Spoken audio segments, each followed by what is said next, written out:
მოგესალმებით, ჩემი არხის მაყურებლებო და გამომწერებო. მოკლედ გუშინ მქონდა ვიდეო ტრანსლაცია YouTube არხზე. როდესაც ვსაუბრობდი მიუნხენში ამერიკის ვიცე-პრეზიდენტის ჯოი დევენსის გამოსვლასთან დაკავშირებით. სამწუხაროდ იმ მომენტისთვის ქართულ ენაზე არ იყო თარგმნილი და გავრცელებული ეს ინფორმაცია, ამიტომ ბევრი კითხვები გაჩნდა კომენტარებში, როგორ ისაუბრა, რა ისაუბრა, რანაირად ისაუბრა და დღეს მოკლედ ითარგმნა ეს გამოსვლა, რომელსაც თელ სოფლიოში უზარმაზარი გამოხმაურება მოყვა. მე თუ მკითხავთ ჩემი აზრით, ყველა ნორმალური ადამიანი დაეთანხმება მის ამ განცხადებას და მოკლედ შეიძლება ვთქვათ, რომ ამერიკის შეერთებულმა შტატებმა გაიღვიძა ჩელიაბინსკში და დაიწყო ვოდკის სმა, ვისკის სმას გადაეჩვია რა. ეს შთაბეჭდილება დამრჩა მე პირადად ეპოქალური სიტყვა არის ნამდვილად იმ სიმახინჯის და უბედურების წინააღმდეგ, რაც მთელ მსოფლიოში აგერ 30 წელიწადია ტრიალებს. რა თქმა უნდა, ახლა მე შორსა ვარ იმ ზოგიერთი ფანატიკოსის აზრიდან, რომ ამერიკაში წმინდანები მოვიდნენ და აჰა დააუშენდით, მაგრამ ეს იმას ნიშნავს, რომ იდეოლოგია, რომელიც ალპობდა, ანადგურებდა, ათახსირებდა ყველანაირ ადამიანურ ღირებულებებს, შეიძლება ჩაითვალოს დასრულებისკენ არის წასული. მოკლედ ნახეთ თქვენ თვითონ ეს გამოსვლა და შეაფასეთ, დაწერეთ კომენტარებში თქვენი აზრი, როგორი იყო. რაც შეეხება ჩვენს უკნიდან განათლებულ შიგევროპელებს, მინდა ურჩიო, რომ ამერიკაში აღარ წავიდნენ და ჯერჯერობით შემორჩენილ ისევე პარიზში ჩამოვიდნენ და ისევ გააგრძელონ ყავის სმა, იმიტომ რომ ამერიკასაც უკვე პუტინის აგენტები მართავენ და ვოდკის სმა გინდა ჩელიაბინსკში ყოფილიყოს, გინდა ვაშინგტონში მაგარი გასატეხია. ახლა კი ნახეთ თქვენ თვითონ. დიდი მადლობა ყველას ყურადღებისთვის. Well, thank you. დიდი მადლობა დამსწრე საზოგადოებას, დელეგატებს, გავლენიან ადამიანებს, მედიას, განსაკუთრებული მადლობა მიუნხენის კონფერენციის მასპინძლებს, მათ შესანიშნავი ღონისძიების ჩატარება უზრუნველყვეს. მოხარული ვართ, რომ ვიმყოფებით თქვენთან ერთად. ერთ-ერთი საკითხი, რომელზეც მე დღეს საუბარი მსურს, გახლავთ ჩვენი საერთო ღირებულებები. მიხარია გერმანიაში დაბრუნება. ალბათ იცით, რომ მე აქ გასულ წელსაც ვიყავი სენატორის რანგში. შევხვდი გაერთიანებული სამეფოს საგარეო მდივანს და გავიხუმრეთ, რომ წელს ორივეს უკვე სხვა სამსახური გვაქვს. ახლა კი დროა, რომ ჩვენმა სახელმწიფოებმა, ჩვენ, ვისაც ხალხმა მოგვცა პოლიტიკური ძალა, გამოვიყენოთ ეს ძალა სწორედ ხალხის საკეთილდღეოდ. აქ ყოფნისას მომეცა საშუალება, რომ ქალაქშიც გავსულიყავი. კონფერენციის კედლებს მიღმა, მე გაოცებული ვარ გულითადი მასპინძლობით, მიუხედავად გუშინდელი საშინელი თავდასხმისა. მიუნხენში პირველად ჩემს მეუღლესთან ერთად ჩამოვედი. ის დღესაც აქ არის ჩემთან ერთად. ჩემი პირველი ვიზიტი იყო პირადი. მე ყოველთვის მიყვარდა ეს ქალაქი და მისი ხალხი. სურს მოგისამძიმროთ ეს ტრაგედია. ამ ულამაზესი ქალაქის საზოგადოებას დიდი წუხილი დაატყდა თავს და ჩვენ ამ ტკივილს ვიზიარებთ. ლოცულობთ თქვენთვის, გქონდეთ ჩვენი მხარდაჭერის იმედი.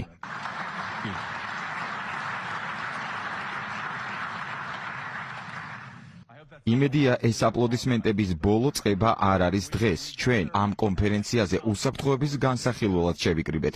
როგორც წესი, საუბარი ეხება გარე მტრულ ძალებს. მე ვხედავ ბევრ ღვაწლმოსილ სამხედრო მეთაურს. მიუხედავად ამისა, ტრამპის ადმინისტრაცია მეტად დარდობს ევროპის უსაფრთხოებაზე. მას სჯერა, რომ შესაძლებელია რუსეთის ფედერაციასა და უკრაინას შორის გონივრული შეთანხმების მიღწევა. ამავე დროს გვჯერა, რომ მნიშვნელოვანია ევროპის მიერ მომავალ წლებში საკუთარი უსაფრთხოების უზრუნველყოფა უფრო დიდი წვლილის შეტანა. ევროპასთან დაკავშირებით უდიდესი საფრთხე არც რუსეთია და არც ჩინეთი. ეს საფრთხე, ჩემი აზრით, არა გარედან არის მართული, არამედ შიგნიდან. ევროპის მიერ ფუნდამენტური ღირებულებებიდან გადახვევა. იმ ღირებულებების უარყოფა, რომელიც მას ამერიკის შეერთებულ შტატებთან აერთიანებს. მე ელდამეცა, როდესაც ვიხილე ყოფილი ევროკომისრის ინტერვიუ. ის კმაყოფილებას ვერ მალავდა, რომ რუმინეთში შემდგარი არჩევნების შედეგები გაუქმდა. მან გაგვაფრთხილა, რომ თუ საქმე შესაბამის შესაბამისად არ წავა, იმავეს ვიხილავთ გერმანიაშიც. ასეთი აგდებული განცხადებები შოკის მომგვრელია ამერიკელისთვის. წლები აგვეუბნებიან, რომ ყველაფერი, რასაც ვაფინანსებთ და მხარს ვუჭერთ, არის სწორედ ჩვენი, საერთო დემოკრატიული ღირებულებების სახელით დაწყებული უკრაინით დამთავრებული ციფრული ცენზურით, არის შექმნილი დემოკრატიის დაცვის მიზნით, მაგრამ, როდესაც ვხედავთ ევროპული სასამართლოების მიერ არჩევნების შედეგების გაუქმებას, ევროპელი მაღალჩინოსნების მიერ მომდევნო არჩევნების გაუქმების მუქარას, ამავე დროს საჭიროა ვიკითხოთ, არის თუ არა ეს შესაბამისი სტანდარტი. მე ვამბობ ჩვენ, რადგან მჯერა რომ ერთი გუნდის წევრები ვართ. დემოკრატიულ ღირებულებებზე საუბარზე მეტად საჭიროა დემოკრატიულად ცხოვრება. აქ მყოფთაგან ბევრს გახსოვთ, რომ ცივი ომი შემდეგს ეხებოდა. დემოკრატიის დაცვას კონტინენტზე გაცილებით უფრო ტირანული ძალებისგან ერთი მხარე ამ ბრძოლაში აჩუმებდა დისიდენტებს, ხურავდა ეკლესია მონასტრებს, აუქმებდა არჩევნებს. ისინი ვინ იყვნენ? კარგი მხარე? თავისთავად არა. მადლობა ღმერთს, რომ მათ ცივი ომი წააგეს. მათ წააგეს ცივი ომი, ვინაიდან ისინი პატივს არ სცემდნენ თავისუფლების მიერ მოტანილ არაფერ დადებითს, მოულოდნელობის, სიურპრიზის თავისუფლებას, შეცდომის დაშვების თავისუფლებას, გამოგონებას, მშენებლობას. როგორც აღმოჩნდა, არ შეიძლება ვინმეს მიანიჭო ინოვაციის ან გნებავთ შემოქმედების უფლება. შეუძლებელია აიძულო ხალხი რა იფიქრონ, რა იგრძნონ და რა სწამდეთ. ეს ყველაფერი კავშირშია. სამწუხაროდ, დღეს, როდესაც მე ევროპას ვუყურებ, ბუნდოვანია თუ რა ბედი ეწია ცივ ომში გამარჯვებულთა შორის ზოგიერთს. ხედავ ბრიუსელს, სადაც ევროპელი კომისრები მოქალაქეებს აფრთხილებენ, რომ აპირებენ კრიზისის დროს სოციალური მედიის ჩახშობას. როგორც კი თავად ჩათვლიან, რომ საქმე აქვთ ბრჭყალებში სიძულვილთან. აქ, გერმანიაში, პოლიცია მოქალაქეების წინააღმდეგ რეიდებს აწყობს ანტიფემინისტური განცხადებების ინტერნეტში გამოქვეყნებისთვის. ისინი ებრძვიან მოგონილ მიზოგენიაში. რა ხდება შვედეთში? 2 კვირის წინ ხელისუფლებამ ქრისტიან აქტივისტს მსჯავრით დასდო. საქმე კი შემდეგშია, ბრალდებული ყურანის დაწვაში მონაწილეობდა. ეს ინციდენტი საბოლოო ჯამში მისი მეგობრის მკვლელობით დასრულდა. მოსამართლემ კი განაცხადა, რომ შვედეთის კანონმდებლობა, რომელიც ვითომ გამოხატვის თავისუფლების დაცვის პრინციპებზეა მორგებული, თურმე არ უზრუნველყოფს ამ თავისუფლებას. მე ვიმეორებ შვედი მოსამართლის სიტყვებს. არ უზრუნველყოფს უსაფრთხოებას, როდესაც ამბობ, ან აკეთებ ისეთ რამეს, რამაც შეიძლება რომელიმე ჯგუფის მრწამსი დააკნინოს. ყველაზე მეტი შეშფოთებით კი ჩვენ ძვირფას მეგობრებს გაერთიანებულ სამეფოს ვადევნებ თვალს, სადაც სინდისით ნაკარნახებმა კანონმდებლობის უკან დახევამ მორწმუნე ბრიტანელთა უფლებები განსაკუთრებით შეწყვიტა. 2 წლის წინ გაერთიანებული სამეფოს ხელისუფლებამ საშინელი ბრალი დასდო ადამ სმით კონორს, 51 წლის ფიზიოთერაპევტს, ვეტერანს, 50 მეტრის დაშორებით აბორტის კლინიკიდან დგომისა და ჩუმად ლოცვის მიზეზით. მას არავინ შეუწუხებია, არავის გასაუბრებია, უბრალოდ თავისთვის ლოცულობდა. ბრიტანელმა სამართალდამცველებმა ის შეამჩნიეს და კითხეს, რისთვის ლოცულობდა. ადამმა კი უპასუხა, რომ ის მისი დაუბადებელი შვილის ადამისთვის ლოცულობდა, რომელიც ის და მისმა შეყვარებულმა რამდენიმე წლის წინ დაკარგეს. ოფიცრებზე ამას დიდი შთაბეჭდილება არ მოუხდენია და ის დღეს მსჯავრდებულია მთავრობის მიერ მიღებული ეგრეთ წოდებული ბუფერული ზონების კანონით, რომელიც დანაშაულად აცხადებს ლოცვას და სხვა ქმედებებს, რომელმაც შესაძლოა აბორტის კლინიკაში მყოფზე გავლენა იქონიოს. მას 1000-ობით ფუნტის გადახდა მოუწია. ძალიან მინდა მჯეროდეს, რომ ეს ერთეული შემთხვევაა. კანონის ცუდი და შეშლილი ინტერპრეტაცია, ერთი ადამიანის წინააღმდეგ ჩადენილი შეცდომა, მაგრამ ეს ასე არ გახლავთ. რამდენიმე თვის წინ შოტლანდიის ხელისუფლებამ იმ მოქალაქეებს, რომელთა სახლებიც ეგრეთ წოდებული უსაფრთხო წვდომის ზონების სიახლოვესაა, გაუგზავნა მითითება, რომ თავი შეიკავონ საკუთარ სახლშიც კი ლოცვისგან. წინააღმდეგ შემთხვევაში ეს შესაძლოა უკანონო ქმედებად ჩაითვალოს.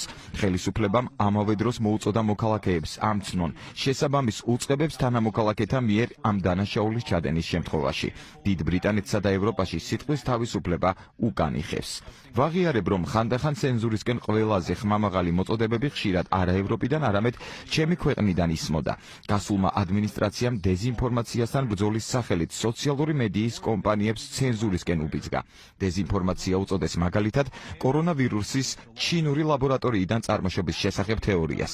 ჩვენივე სახელმწიფოს ხელისუფლება მოუწოდებდა კერძო კომპანიებს, რომ რაც დღეს უკვე დადასტურებულია, იმის თაობაზე ისაუბრონ. მე დღეს თქვენთან მოვედი არა მხოლოდ ჩემი დაკვირვების გაზიარების მიზნით, არამედ ასევე შეთავაზებით, ისევე როგორც ბაიდენის ადმინისტრაცია ცდილობდა გაეჩუმებინა ხალხი.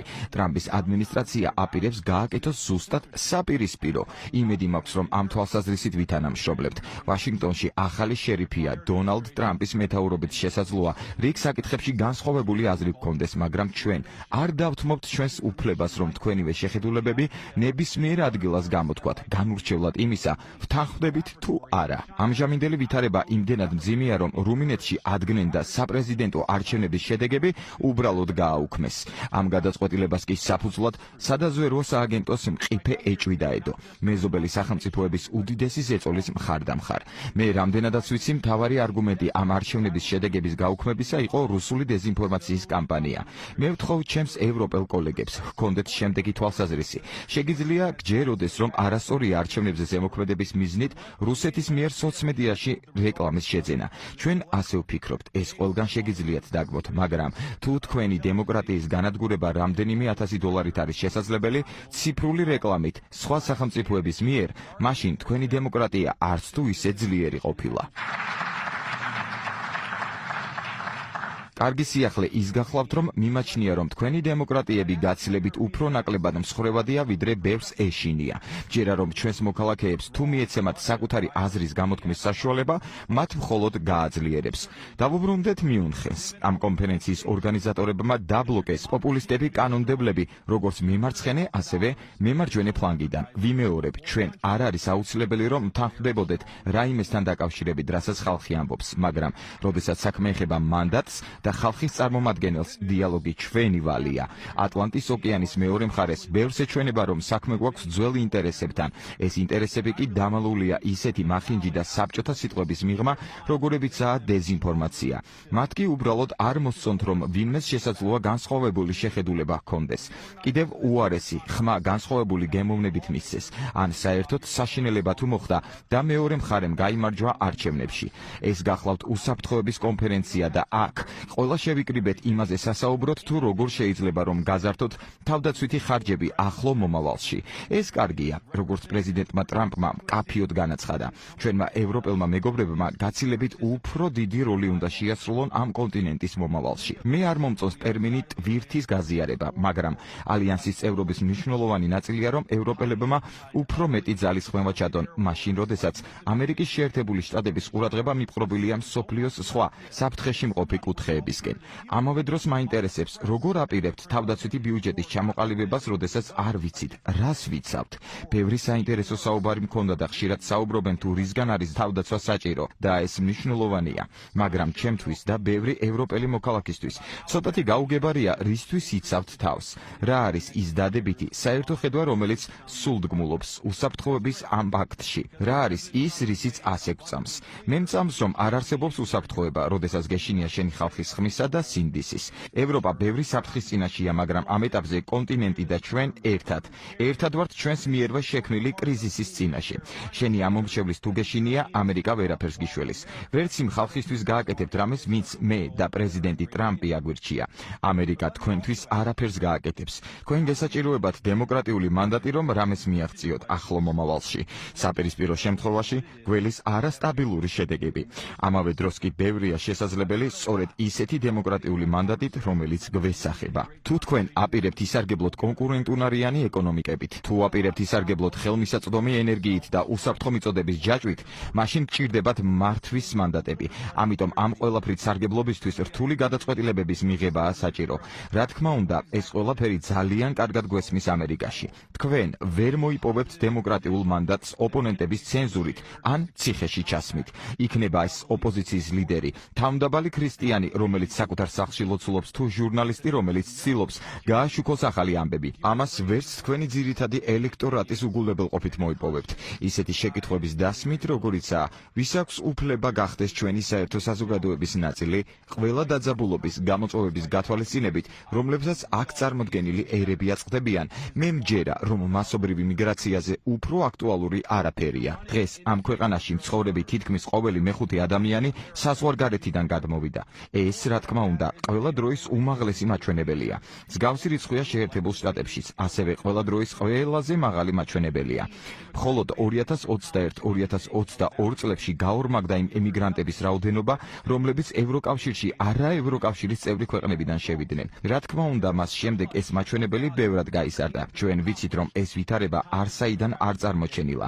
ეს არის 10 წლეულების განმავლობაში მთელი კონტინენტის მასშტაბით და მის მიღმა სხვადასხვა პოლიტიკოსების ხელისუფლების მიერ მიღებული გააზრებული გადაწყვეტილებების შედეგი. ამ გადაწყვეტილებების შედეგად გამოწვეული საშინელება სწორედ ამ ქალაქში ვიხილეთ და რა თქმა უნდა არ შემიძლია ამაზე ხელახლა საუბარი იმ სხვერპლებზე ფიქრის გარეშე, რომლებსაც მიუნხენში მშვენიერი დღე გაუნადგურეს. ჩვენი აზრები და ლოცვები მათთან არის და ასეც იქნება. მაგრამ რატომ მოხდა ეს? ეს საშინელი ამბავია, მაგრამ ეს არის ამბავი, რომელიც უკვე ძალიან ბევრჯერ ვიხილეთ ევროპაში და სამწუხაროდ ძალიან ბევრჯერ შეერთებულ შტატებშიც. ამ კონტინენტზე არც ერთი ამომრჩეველი არ მისულა უბანზე მილიონობით მიგრანტისთვის საზღვრების უკონტროლო გახსნისთვის მხარდასაჭერად. ბრიტანეთში კი ბრექსიტი აერჩიეს. მთელი ევროპის მასშტაბით ირჩევენ ლიდერებს, რომლებიც უკონტროლო მიგრაციის შეჩერებას პირდებიან. შეიძლება არ დამეთანხმოთ, მაგრამ მჯერა რომ ადამიანების უმრავლესობას ადარდებს საკუთარი სახლი, მიზნები, უსაფრთხოება. უნდათ ჰქონდეთ შესაძლებლობა რომ გამოკვებონ ოჯახი. ადამიანები გონიერები არიან. სწორედ ეს ვისწავლე პოლიტიკაში. მიუხედავად იმისა, თუ რას ფიქრობენ ამაზე დავოსში, რამდენიმე მთის იქით ჩვენი საზოგადოების წევრებს თავი განათლებულ ცხოველებად არ მიაჩნიათ. გლობალური ეკონომიკის ჭანჭიკებად და არავის სურს იყოს ლიდერების მიერ იგნორირებული მასა. დემოკრატიის საქმეა პასუხი გასცეს ამ კითხვებს. მიმაჩნია, რომ ხალხისთვის ზურგის შექცევა, მედიის, არჩევნების გაუქმება, ხალხის პოლიტიკური პროცესისგან გამოთიშვა დემოკრატიის განადგურების წინაპირობაა. ხმის ამაღლება და განსხვავებული აზრი არჩევნებში ჩარევას არ გულისხმობს, თუნდაც ეს გავლენიანი ადამიანი იყოს საზღვრებს მიღმა. თუ კი ამერიკულმა დემოკრატიამ გრეტა თურნბერგს გაუძლო 10 წელი, თქვენს გაუძლებთ ილონ მასკს რამდენიმე თვე. ვერც გერმანული, ვერც ამერიკული, ვერც ერთი დემოკრატია ვერ გაუძლებს საკუთარი ამომრჩევლისთვის ზურგის შექცევას. დემოკრატია ეფუძნება წმინდა პრინციპს, რომლის თანახმადაც ხალხი მნიშვნელოვანია. არ არის სხუდეების ადგილი, ან ამ პრინციპს იცავ, ან არა. ევროპელ ხალხს აქვს ხმა, ევროპელ ლიდერებს კი არჩევანი. მე მჯერა რომ მომავლის არ უნდა გვეშინოდეს, უნდა მიიღო ხალხის აზრი, თუნდაც მოულოდნელი, მიუღებელიც. ამ შემთხვევაში მომავალს შეხედავთ თავდაჯერებით, ვინაიდან გეცოდინებათ, რომ ერი ზურგს გიმაგრებთ. ეს არის დემოკრატია. დემოკრატია არ არის მხოლოდ ქვის შენობები და სასტუმროები, არც ის ინსტიტუტები, რომლებიც ერთად შევქმნით. ჩვენ გვჯერა, რომ დემოკრატია გულისხმობს რწმენას, რომ ყველა მოქალაქე არის ბრძენი და ამას გააჩნია აზრი. ამ აზრისთვის ზურგის შექცევის შემთხვევაში კი ყველაზე წარმატებული ბრძოლაც ცოტას თუ მოიტანს. იოანე პავლე მეორე დემოკრატიის ერთ-ერთმა უდიდესმა ჩემპიონმა თქვა: ნუ გეშინიათ, საკუთარი ხალხის არ უნდა გვეშინოდეს მაშინაც კი, როდესაც მათი აზრი ხელისუფლების აზრისგან განსხვავდება. დიდი მადლობა. To all of you. God bless you.